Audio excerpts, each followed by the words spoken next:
la première épître de Paul aux Corinthiens au chapitre 9, 1 Corinthiens chapitre 9. J'ai intitulé mon sujet aujourd'hui « 5 conseils pour évangéliser et connecter ». 5 conseils pour évangéliser et connecter. Et il n'y a pas de meilleur endroit dans la Bible que ce passage où l'apôtre Paul exprime le fardeau qui pèse sur son cœur. Voilà ce qu'il dit dans le chapitre 9 de la première aux Corinthiens, au verset 16, il dit « Si j'annonce l'Évangile, ce n'est pas pour moi un sujet de gloire, car la nécessité m'en est imposée. Et malheur à moi si je n'annonce pas l'Évangile. Si je le fais de bon cœur, j'en ai la récompense. Mais si je le fais malgré moi, c'est une charge qui m'est confiée. Quelle est donc ma récompense? C'est d'offrir gratuitement l'Évangile que j'annonce, sans user de mon droit de prédicateur de l'Évangile. Car bien que je sois libre à l'égard de tous, je me suis rendu le serviteur de tous afin de gagner le plus grand nombre. Avec les Juifs, j'ai été comme Juif, afin de gagner les Juifs. Avec ceux qui sont sous la loi comme sous la loi, quoique je ne sois pas moi-même sous la loi, afin de gagner ceux qui sont sous la loi. Avec ceux qui sont sans loi comme sans loi, quoique je ne sois point sans la loi de Dieu, étant sous la loi de Christ, afin de gagner ceux qui sont sans loi. J'ai été faible avec les faibles, afin de gagner les faibles. Je me suis fait tout à tous, afin d'en sauver de toute manière quelques-uns. Je fais tout à cause de l'Évangile, afin d'y avoir part. Amen. Nous avons ici l'expression du cœur de l'apôtre. L'apôtre Paul, qui était un excellent communicateur de l'Évangile. Il était un très bon témoin, il était capable de donner son témoignage d'une façon très claire. Il était aussi un prédicateur de masse, un excellent évangéliste.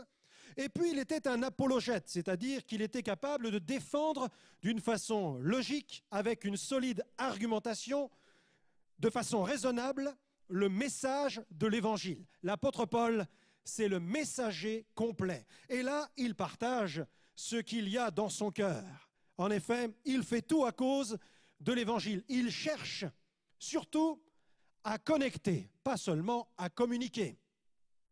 Parce qu'il y a une différence entre les deux. La connexion procède de la communication. On peut communiquer et pas forcément connecter. Il nous faut chercher, bien plus que communiquer une somme d'informations à ceux qui nous écoutent, il nous faut chercher à connecter véritablement avec eux. Ce qui a fait dire à l'expert en communication John Maxwell, beaucoup communiquent, mais peu connectent. Vous avez remarqué qu'il est difficile de connecter avec les gens. Je m'en rends compte à chaque fois que je prends l'ascenseur. Lorsque vous êtes à l'intérieur de l'ascenseur, vous avez quelqu'un qui est à côté de vous et tout à coup, tout le monde se sent comme inconfortable. Alors chacun regarde le bout de ses souliers. Ou alors quand on est dans un arrêt de bus, vous avez remarqué, vous êtes à deux, il y a quelqu'un à côté de vous, il pleut, et vous êtes en train d'attendre la prochaine navette. Et puis le temps passe, ça devient long, et puis il y a une forme d'embarras qui commence à prendre place avec la personne qui est à côté de vous. Vous essayez d'entrer en contact avec elle et vous commencez à dire « Il pleut aujourd'hui ». Et la personne vous regarde furtivement et puis elle fait « Hein ?» Vous voyez que ce n'est pas gagné. On se rend compte qu'il y a encore du travail pour établir véritablement la connexion avec quelqu'un. Et mon travail d'évangéliste consiste véritablement à aider les chrétiens, les membres du corps du Christ, eh bien, à chercher non seulement à communiquer, c'est-à-dire diffuser une somme d'informations qui concernent le message contenu dans la Bible, bien plus que cela, mais à connecter avec les gens qu'ils rencontrent chaque jour. Alors il faut que cette communication soit bien encodée pour que celui qui la reçoive puisse bien la décoder. Je me souviens d'une action d'évangélisation dans la ville de Troyes. Nous avions eu un rassemblement de jeunesse. On avait formé quelques jeunes à aller prendre contact, à établir le contact avec les gens dans la ville. Et puis, un membre de l'Assemblée s'était invité lui-même, mais en retard. Il n'avait pas suivi le programme de formation et il a voulu absolument se rendre dans la rue. Dès qu'il est arrivé dans la rue, je l'ai vu s'échapper, s'esquiver pour commencer à établir le contact. Alors qu'on avait encouragé les jeunes à fonctionner deux par deux, à faire attention aux patois de Canaan, etc.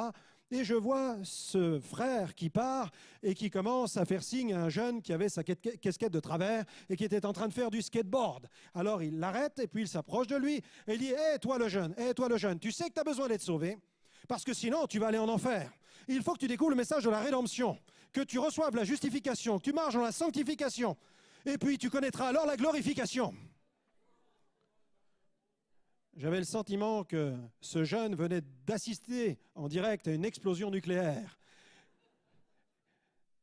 Pour dialoguer avec un tel messager chrétien, eh bien, je pense qu'il faut se doter d'un dictionnaire biblique, d'un commentaire biblique pour essayer de déchiffrer ce qu'il est en train de vous apporter. Non, il faut être beaucoup plus simple. Je ne vais pas traiter du contenu du message de l'Évangile, j'aurais pu le faire. On pourrait traiter de nombreuses choses concernant le travail d'évangélisation. Mais aujourd'hui, j'ai voulu me cantonner simplement à la communication, le fait d'entrer en contact. 5 conseils pour évangéliser et connecter véritablement avec les gens. Avec la globalisation, l'Église est entrée dans cette ère de ce que nous appelons l'évangélisation transculturelle. Aujourd'hui, nous sommes en mission. Nous sommes en mission. À Paris, vous êtes en mission. Il faut soutenir les missionnaires, c'est important. Il faut soutenir ceux qui font le travail d'évangélisation. Mais l'Église contemporaine a besoin de réaliser qu'aujourd'hui, maintenant, là où elle est implantée, elle doit être missionnaire. Elle doit être missionnaire. Elle doit réviser sa copie. Elle doit être équipée. Elle doit s'interroger sur les gens auxquels elle souhaite s'adresser. Et si je ne m'intéresse pas à mon audience, si je ne m'intéresse pas à mon auditoire, comment mon auditoire va-t-il s'intéresser à moi? Puisque quelqu'un l'a dit, le cerveau ne s'intéresse pas à ce qui l'ennuie. Et si notre message ennuie les gens ne vont pas l'écouter. Alors il faut le rendre attrayant, il faut le rendre adaptable. Il faut qu'il soit adapté. Le message ne change pas, mais l'emballage doit changer. Le message est indémodable. Jésus est mort sur la croix pour nos péchés, ressuscité le 3e jour. La Bible parle de repentance, de conversion, de foi en Dieu, etc. Nous ne devons jamais toucher au message, c'est le message de Dieu. Mais nous devons travailler la méthode de communication de ce message. Illustration toute simple. Imaginez un pizzaiolo. Nous sommes en plein hiver, il fait -10 à Paris. Le pizzaiolo est parti en retard. Il traverse la ville, il doit vous livrer votre pizza. La roue arrière de son scooter dérape sur une plaque d'égout. La pizza vole à 15 mètres d'altitude et elle retombe à vitesse grand V sur le visage du pizzaiolo qui, le pauvre, essaye tant bien que mal de remettre la pizza à l'intérieur de la boîte. Et il se rend chez vous parce qu'il doit livrer impérativement, en temps et en heure, la pizza. Alors il arrive, il frappe et vous ouvrez la porte et vous avez en face de vous un homme couvert de sauce tomate qui vous livre une pizza, ou plutôt une sorte de pizza dans une sorte de boîte. Et face à la livraison, qu'allez-vous faire? Allez-vous payer ou renvoyer le pizzaiolo? Vous allez le renvoyer, tout simplement. Pourquoi? Parce que la boîte ne rassure pas sur ce qu'il y a à l'intérieur. L'emballage est important, le package est important. La manière avec laquelle nous communiquons notre glorieux message est extrêmement importante, elle aussi. Alors, quelques conseils simples. Le premier, souriez. Souriez-moi quelques instants. Pas facile, allez-y. Souriez à votre voisin maintenant, souriez à votre voisine. Montrez-lui toutes vos dents, même celles qui vous manquent. Souriez quelques instants à Jésus. Si Jésus était là, vous devriez lui sourire, n'est-ce pas? Sourire est extrêmement important. Je me souviens d'une assemblée dans laquelle il y avait un frère tellement austère que sa joie, comme il le disait, il disait ma joie, moi, frère, elle est très profonde. Et je lui dis, il serait bien qu'elle remonte un peu à la surface. Et son pasteur disait de lui, il est tellement pieux, frère Alexandre, qu'avec lui, on pourrait faire une clôture. Souriez! Souriez, pourquoi? Parce que quand je souris, je dis, vous êtes bienvenus. Quand vous souriez à quelqu'un, vous dites, je suis ouvert à la discussion, je suis ouvert au dialogue. Pourquoi les gens n'affichent pas de sourire? Parce qu'ils ne veulent parler à personne, parce qu'ils veulent qu'on les laisse tranquilles, parce qu'ils ne veulent pas qu'on les arrête dans leur course. Alors, Ils ferment les grilles, ils ferment les volets, ils ne veulent pas de contact. Mais nous, les chrétiens, nous voulons évangéliser. Si nous ne sourions pas, comment allons-nous pouvoir partager ce merveilleux message? Il faut donc sourire. Alléluia. Paul Ekman, qui est spécialiste des expressions faciales et des émotions, a recensé, écoutez-moi bien, 19 sourires capables d'exprimer 44 émotions, comme la complicité, la séduction ou la gêne. Ce qui signifie que les gens savent, ils sentent quand votre sourire est sincère, quand il est vrai ou quand il est forcé. On ne peut pas tromper, le sourire ne trompe pas. Paul dit dans 1 Thessaloniciens chapitre 5 verset 16, il dit « Soyez toujours joyeux ». Alors ça doit se voir. Lorsqu'il y a de la joie, ça se voit, n'est-ce pas?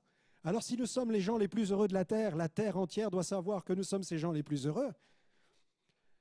Si Anne Bovey a fait cette déclaration, il dit « La gentillesse est le langage que le muet peut parler et que le sourd peut entendre. » Sourire, être gentil, être aimable.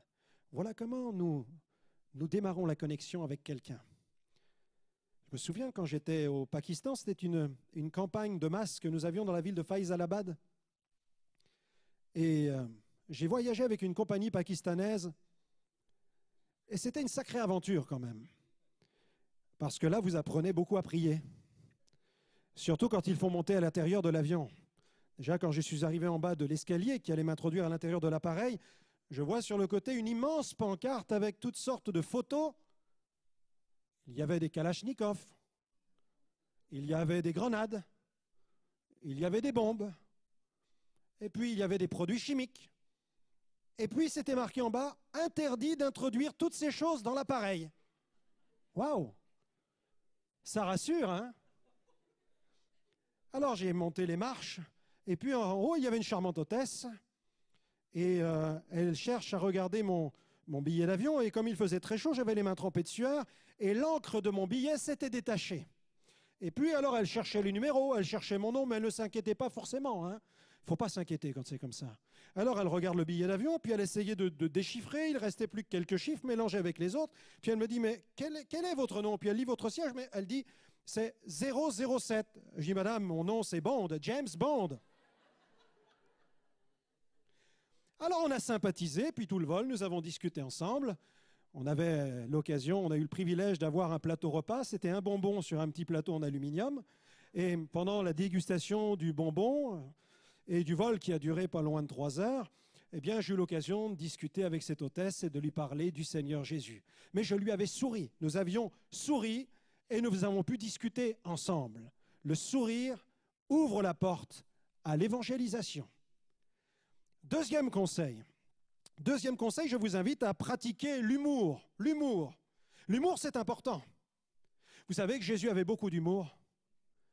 En effet, quand il dit à ses disciples, vous savez, il est plus difficile à un riche d'entrer dans le royaume de Dieu qu'à un chameau de passer par le trou d'une épingle. J'imagine que tous ses disciples ont commencé tous à se courber comme des bananes. Ils devaient rire comme des bossus. En effet, le Seigneur était pertinent dans ses paroles. Et quand vous reparcourez les paroles du Seigneur, vous vous rendez compte que le Seigneur souvent cherchait le contact. Il confondait les chefs religieux. Il leur montrait leur erreur, leur folie, leur dureté de cœur par des paroles d'une telle pertinence. Jésus avait énormément d'humour. G.K. Chesterton a déclaré « C'est un péché de présenter l'Évangile, la plus belle des histoires, avec un ton dur, sans aucune inspiration, ni humour, ni joie. » Alors quelqu'un dira « Oui, mais pasteur Alexandre, quand on prêche l'enfer, quand on parle du jugement, on ne peut pas le faire avec de l'humour et de la joie. » C'est vrai, vous avez raison. Et il faut parler dans le message d'évangélisation, il est des moments où il faut aborder ces sujets. Faut-il aborder ces choses dès le démarrage? Non, il faut d'abord établir une connexion, une relation humaine avec quelqu'un pour ensuite lui apporter le message spirituel. Il faut d'abord une connexion naturelle pour ensuite apporter une communication spirituelle. C'est ce qui va produire la connexion avec la personne. Je ne crains pas de prêcher l'enfer, je ne crains pas de parler du retour de Jésus, je ne crains pas de parler du jugement. J'aborde toutes ces choses dans mon message d'évangélisation. Mais en même temps, Je dois chercher à établir le contact avec la personne. Et l'humour est souvent l'une des clés qui va rassurer la personne et me permettre d'établir une vraie relation avec elle. Comment quelqu'un va-t-il écouter une personne dont il n'a pas confiance? Mais si la personne sent qu'elle peut avoir confiance en vous, vous allez pouvoir lui délivrer le glorieux message de l'Évangile. Pratiquez l'humour. Il y a quelques années, je me rendais dans l'est de la France. Nous étions 2 évangélistes dans la voiture. Alors, un évangéliste dans une voiture, c'est dangereux, mais 2, c'est encore plus dangereux. Parce qu'il parle d'évangélisation tout en conduisant.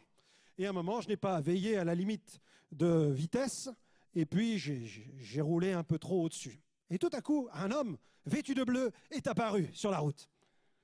Ça n'était pas un schtroumpf, non. C'était un gendarme. Et il m'a fait signe brutalement de me garer sur le côté. Alors je me suis garé sur le côté, j'ai baissé la vitre et le gendarme s'est adressé à moi. Et il me dit, vous vous doutez pourquoi je vous arrête?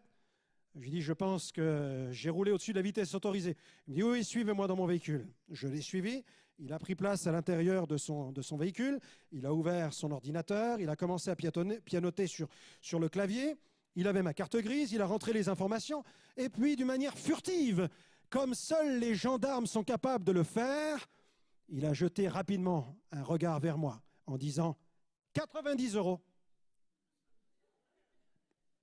Alors, je le regarde et je dis « Waouh, super !» Alors, deuxième regard. Il n'était plus furtif, celui-là. « Ah bon ?» Ah, je lui dis « Super, monsieur l'agent. » Il me dit « Mais pourquoi ?» Mais parce que, monsieur l'agent, celui qui transgresse la loi doit payer. Monsieur l'agent, je vous explique. Est-ce qu'il vous est déjà arrivé de mentir? Il me dit, mais oui, comme tout le monde. Comment appelle-t-on quelqu'un qui ment? Il me répond, un menteur. Est-ce qu'il vous est déjà arrivé de voler? Oh, quand j'étais gamin, des bricoles, des bonbons à mon frère. Comment appelle-t-on quelqu'un qui vole, monsieur l'agent? Il me dit, un voleur. Est-ce que vous avez déjà eu des pensées de convoitise pour le sexe opposé? Il me dit, mais comme tous les hommes. Je dis, oui, surtout que Jésus a dit, il suffit de regarder une femme avec de la convoitise pour commettre un adultère dans son cœur. Monsieur l'agent, vous avez menti, vous avez volé, vous avez commis adultère dans votre cœur. Imaginez que Dieu vous juge maintenant sur la base de ces 3 seuls commandements. À votre avis, quel serait le verdict? Innocent ou coupable? Répondez-moi. Il me dit, coupable. Quelqu'un qui se trouve devant un juge et qui est coupable, de quoi a-t-il le plus besoin? De la chance ou d'un bon avocat, monsieur l'agent? Il me dit, d'un bon avocat. Alors c'est la bonne nouvelle que je vous annonce. Jésus est l'avocat qui est venu sur la terre, mourir sur la croix pour nos péchés. Alléluia! Et il me dit, mais vous êtes qui, vous faites quoi? Je lui explique quelle est ma mission, quel est mon rôle. Je suis prédicateur de l'Évangile. C'était un Antillais. Et il me dit, mais dans les îles, j'ai vu, il y a des temples avec, c'est marqué plein évangile, église évangélique. Il me dit, c'est ça? Je dis, oui, c'est tout à fait ça. Ah, il me dit, où est l'église la plus proche dans la région, s'il vous plaît? J'ai sorti l'annuaire de nos églises et je lui ai donné l'adresse de l'église la plus proche. J'avais pratiqué l'humour avec cet agent très sympathique qui m'avait sympathiquement verbalisé et je lui ai parlé de l'amour du Seigneur. J'en entends déjà qui disent, mais alors, est-ce qu'il a demandé grâce? Ça ne se fait plus aujourd'hui, mes amis. Ça ne marche plus. 3e point. Parler de la pluie et du beau temps. 3e conseil, parler de la pluie et du beau temps. Quelqu'un dit, s'il n'y avait plus ces nombreuses variations de la météorologie, les êtres humains n'auraient plus grand-chose à se dire. Heureusement qu'il pleut. Heureusement qu'il pleut de temps en temps. Ça permet de discuter avec le voisin, au-dessus du grillage. Vous avez vu, il va pleuvoir. Eh oui, ça va bien me servir pour mes carottes et mes tomates. Et là, on commence à discuter avec la personne. Il faut commencer à s'intéresser à la personne. Jésus était rempli du Saint-Esprit, il était connecté avec le ciel, mais il était aussi connecté avec la terre. La vraie puissance du Saint-Esprit nous connecte avec le ciel et avec la terre. Vous avez remarqué que dans vos prises murales, il y a toujours une prise de terre. Et les chrétiens sont parfois tellement connectés avec le ciel qu'ils n'ont plus aucune connexion avec la terre. Mais il faut rester connecté avec le monde pour lui apporter la révélation, cette révélation des enfants de Dieu que le monde attend, cette révélation à laquelle le monde aspire. Et il faut établir simplement le contact. Parfois, il suffit de dire « Bonjour, vous êtes du quartier ?» Ça, c'est important. Vous pouvez vous intéresser à la personne. Il y a de nombreux pôles d'intérêt. Si vous parlez du travail, la personne va ouvrir ses oreilles, elle va commencer à discuter de ses problèmes qu'elle rencontre au boulot, etc. Vous pouvez parler des loisirs aussi. Vous pouvez parler du sport. Vous pouvez parler de l'actualité, de la famille, du quartier, de l'école, des enfants. Parler de la santé. Comment allez-vous? Ça va la santé? Oh, si vous saviez. Et là, la connexion est faite avec la personne. Vous pouvez parler de la maison, du jardin, des travaux, des vacances, etc. Connectez avec la personne. Intéressez-vous à elle. Vous pourrez ensuite lui parler du spirituel. J'aime beaucoup évangéliser dans les avions, surtout quand je fais un vol Paris-Buenos Aires qui va durer 13 à 14 heures. Pourquoi? Eh bien parce que celui qui est assis à côté de moi ne peut pas descendre en vol. Et il va devoir me supporter pendant 14 heures.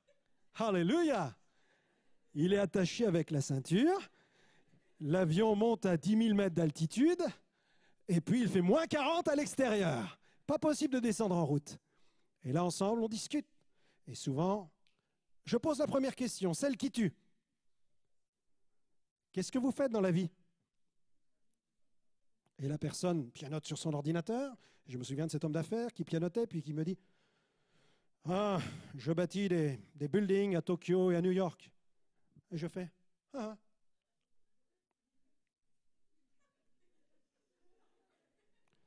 Et j'attends qu'il renvoie l'ascenseur. Et quelques instants plus tard, n'y résistant pas, il me dit « Et vous ?» Alors je réponds « Je travaille pour la compagnie internationale de construction et de restauration la plus importante sur le plan mondial. Nous travaillons sur les 5 continents. » Waouh! Comment ça s'appelle? Ça s'appelle Jésus. Il dit, vous êtes portugais? Et la connexion est faite avec ce monsieur. Pendant 14 heures, il va avoir la joie d'avoir un évangéliste à plein temps avec lui pour lui parler des choses concernant le royaume de Dieu. Alléluia! C'est important de connecter avec les gens. Et puis, 4e point, comment évangéliser, comment connecter? Racontez votre histoire. Racontez votre histoire. Comment raconter son histoire? Regardez l'apôtre Paul. Quand il rendait témoignage, il y avait une forme de trilogie. C'était un témoignage en 3 points. Il racontait ce qu'il était avant de connaître Jésus. Il racontait comment il avait rencontré Jésus. Et il savait raconter ce qu'il était devenu depuis qu'il avait rencontré Jésus. Avant, pendant, après. Je revenais de Ouagadougou. Je monte à l'intérieur de l'avion. Je rentre ma valise dans le compartiment à bagages. Et alors que j'essaye de faire rentrer cette valise tant bien que mal, tout à coup, je vois le steward qui me regarde. Il est à 5 mètres de moi et il file directement sur moi. Et puis, il se plante devant moi et il me dit « Mais qu'est-ce que vous faites dans la vie, vous ?» Et je vois cet homme qui tremble, je vois la détresse dans le regard de cet homme. Et je lui dis, brûle pour point, directement, je m'appelle Franck Alexandre, je suis prédicateur de l'Évangile, j'annonce que Jésus est vivant, qu'il peut changer notre vie, il peut nous guérir, il peut nous délivrer, mais surtout il peut nous sauver. Ma mère était voyante, elle était guérisseuse, elle était devineresse, j'étais spirit et parapsychologue, mes parents voulaient divorcer, mon frère consommait de la drogue et de l'alcool, la maison était hantée de la cave au grenier, même le chien était possédé. Waouh! Waouh! Le steward, comme ça. Il me dit, une force intérieure m'a poussé vers vous. Ma femme est possédée, je cherche un moyen de la délivrer. Qui pourrait m'aider? Et de retour en France, on l'a connecté avec un pasteur parisien. Et cet homme a pu trouver de l'aide pour sa femme et pour sa propre vie. On avait connecté, mais j'avais connecté avec lui en délivrant le témoignage de ma rencontre avec Jésus. Alors vous vous dites, oui, mais moi je suis pas un gangster. Moi je suis pas un voyant, je suis pas un magicien. Ne quittez pas à la salle pour aller cambrioler une banque, ça ne servira à rien. Vous savez, la Bible dit qu'en Jésus-Christ, nous sommes passés des ténèbres à la lumière, de Satan à Dieu, de la mort à la vie. Et quelqu'un qui était mort et qui est ressuscité, vous ne pensez pas qu'il a quelque chose à dire? Alléluia! Vous avez quelque chose à dire. Votre propre expérience, votre propre témoignage, le témoignage de l'obscurité dans laquelle vous viviez avant de connaître Jésus et le témoignage de la lumière dans laquelle vous marchez aujourd'hui depuis que vous connaissez le Seigneur. Alléluia! Amen! Parlez de la pluie et du beau temps. Racontez votre histoire. On peut acclamer le Seigneur, en effet. Acclamons le Seigneur. C'est lui qui nous a changés. Et je terminerai par ce 5e point. Évitez le jargon. Évitez le jargon. Albert Einstein pouvait dire, si quelqu'un ne parvient pas à expliquer un concept clairement, c'est qu'il ne maîtrise pas assez bien son sujet. Vous ne faites pas des nœuds au cerveau avec le terme repentance, avec le terme conversion, avec le terme baptême d'eau, avec le terme jugement, avec le terme condamnation, avec le terme enfer, avec retour de Jésus. Parlez normalement.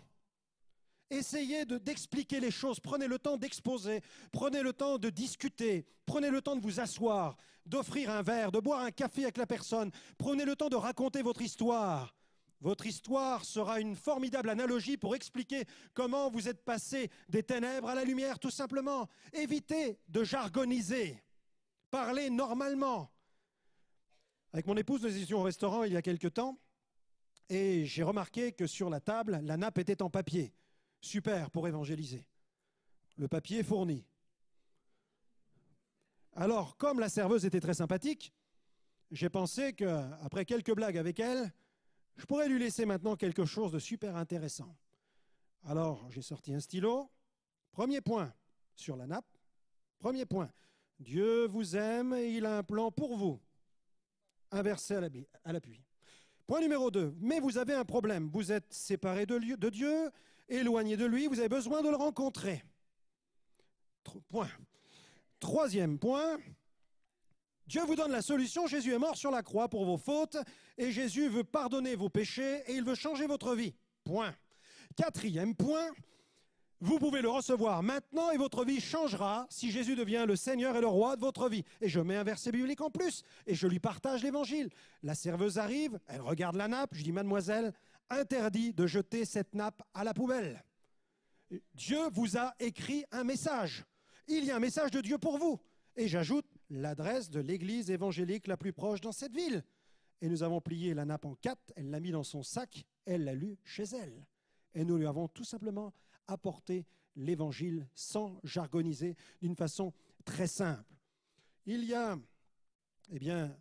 une demoiselle chrétienne qui décide d'inviter sa petite copine au culte, et puis quand elle se rend à l'église, elle arrive au moment où l'ancien est en train de faire la lecture de la Sainte Seine, où il est écrit « Prenez, ceci est mon sang, buvez-en tous ». Et là, le premier message que la demoiselle entend, elles sont arrivées en retard, premier message qu'elle entend, c'est cela « Prenez, ceci est mon sang, buvez-en tous ». Et puis, un autre ancien arrive derrière, et il commence à chanter le chant sur le cantique de l'agneau, les noces de l'agneau. De retour chez elle, le papa de cette jeune fille non chrétienne lui dit « Alors, c'est comment dans l'église de ton ami ?» Et la demoiselle lui dit « Tu sais, papa, Coralie, elle a vraiment un gros problème.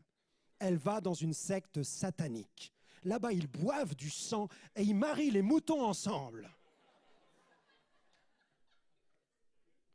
Savez-vous qu'une enquête de George Barna a permis de mettre en évidence qu'un tiers des Américains sont capables d'exprimer le terme gospel? Un tiers seulement. 7 sur 10 ignorent tout de Jean 3,16. 52% des gens au Royaume-Uni ne savent pas qui était Ponce Pilate. Et je terminerai par cette histoire d'un couple qui a voulu célébrer ses noces en Asie. Alors ils ont pris l'avion, ils sont partis en Asie pour découvrir ces merveilleux décors cartes postales. Et ils sont partis sans oublier leur petit chien de compagnie, le petit Bichon. Et le Bichon a pris l'avion. Arrivés en Asie, ils ont visité ce pays merveilleux et puis ils sont allés jusque dans les montagnes. La nuit était en train de tomber et vous savez comment c'est là-bas, quand la nuit tombe, il faut ensuite trouver un moyen de se nourrir, de se restaurer. Il y a des petites échoppes qui longent les routes de montagne et ils rentrent dans un petit restaurant. Ils ont leur petit manuel pour essayer de discuter dans la langue locale et puis ils commencent à commander des boissons exotiques. Ils veulent vraiment se faire du bien. Et puis, ils commencent à choisir, essayer de déchiffrer le menu de ce restaurateur. Et puis, ils disent au restaurateur, pouvez-vous prendre soin du chien et de lui donner à manger. Une demi-heure plus tard, le restaurateur revient, quand tout à coup, le couple a la surprise de découvrir que sur le plateau, il y a le petit Bichon. En fait, le restaurateur, au lieu de comprendre, pouvez-vous donner à manger à notre chien, il a compris, pouvez-vous nous donner le chien à manger? Il y avait eu communication. Mais il n'y avait pas eu connexion. Et il nous faut connecter. Alors je vous invite à prier. On va prier pour que le Seigneur nous donne vraiment d'être compris par les gens du dehors. Sinon, c'est la catastrophe. Seigneur, merci pour ta parole. Merci, Seigneur, pour l'onction de ton Saint-Esprit. Seigneur, qui nous enseigne toutes choses et qui nous permet de connecter avec les gens d'aujourd'hui. Tu désires que le message soit non seulement audible, mais qu'il soit reçu, qu'il soit pertinent. Seigneur, nous ne voulons pas courir à la catastrophe en dispensant un message qui ne touchera pas le but, avec des gens qui diront « Nous n'avons pas compris ce que cet homme voulait dire » ou ce que cette femme voulait annoncer. Mais Seigneur, que les gens, lorsqu'ils nous quittent, puissent dire « J'ai compris ce qu'il disait, j'ai compris ce qu'elle disait, j'ai compris que j'ai besoin de ce merveilleux Jésus. » Amen. Que Dieu vous bénisse.